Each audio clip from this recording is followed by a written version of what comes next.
Guys ಇದನ್ನ ಕೇಳಿಸ್ಕೊಳ್ಳಿ, skip ಮಾಡಕ್ ಹೋಗ್ಬೇಡ್ರಿ. ಯಾವ್ದೋ ಒಂದು ಸೊಳ್ಳೆ ಬಂದು ನಿಮ್ ಕಿವಿ ಹತ್ರ ಗುಯ್ಯೋ ಗುಯ್ಯೋ ಅನ್ನುತ್ತೆ. ಅವಾಗ ನೀವು ರೆಸ್ಪಾನ್ಸ್ ಮಾಡಲ್ಲ, ಇಲ್ಲಾಂದ್ರೆ ಹೊಡಿಯಕ್ ಹೋಗ್ತೀರಾ.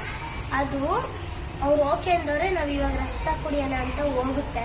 ಅವಾಗ ನೀವು ಹೊಡಿಯಕ್ ಹೋಗ್ತೀರಾ. ಅವಾಗ ಅದು ಸಿಟ್ಟು ಮಾಡ್ಕೊಳ್ಳುತ್ತೆ. ನಾನು ಇವನ್ನ ಕೇಳಿದ್ರು ಅಷ್ಟೇ, ಇವನು ಓಕೆ ಅಂದಿದ್ದ, ಆದ್ರೂ ಇವಾಗ ನಾನು ಹೊಡಿಯಕ್ ಹೋಗ್ತವನೆ, ನಾನು ಇವನನ್ನ ಕೇಳೋದೇ ಬೇಡ, ಕಿತ್ಕೊಬಿಡೋಣ ರಕ್ತಗಳನ್ನ, ಅದಾದ್ಮೇಲೆ ಹೋಗೋಣ ಅಂತ. ಅದು ಹೋಗುತ್ತೆ. ಅದಾದ್ಮೇಲೆ ಮೊಟ್ಟೆ ಮಾಡುತ್ತೆ ತಾನೆ. ಇನ್ನೊಂದು ಪಾಯಿಂಟ್, ಮೊಟ್ಟೆ ಮಾಡುತ್ತೆ ತಾನೆ, ಅದರಿಂದ ಮರಿ ಆಚೆ ಬರುತ್ತಲ್ಲ, ಆ ಮರಿ ನಿಮ್ ರಕ್ತದಿಂದ ಬೆಳೆದಿರುತ್ತೆ. ಯಾಕಂದ್ರೆ ಅದಕ್ಕೆ ರಕ್ತ ಕೊಟ್ಟಿರೋದು ಯಾರು? ನೀವು ಮತ್ತೆ ನಾವು.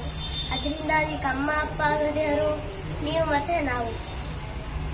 ಅದರಿಂದ ನೀವು ಖುಷಿ ಪಡ್ಬೇಕು. ನಾನು ಒಂದು ಜೀವಕ್ಕೆ ರಕ್ತದಾನ ಮಾಡಿದೀವಿ, ಜೀವ ಉಳಿಸಿದೀನಿ ಅಂತ. ಗೊತ್ತಾಯ್ತಾ ಗೈಸ್? ನೀವು ರಕ್ತ ಕೊಡಿ, ಅದಾದ್ಮೇಲೆ ಜೀವ ಉಳಿಸಿ.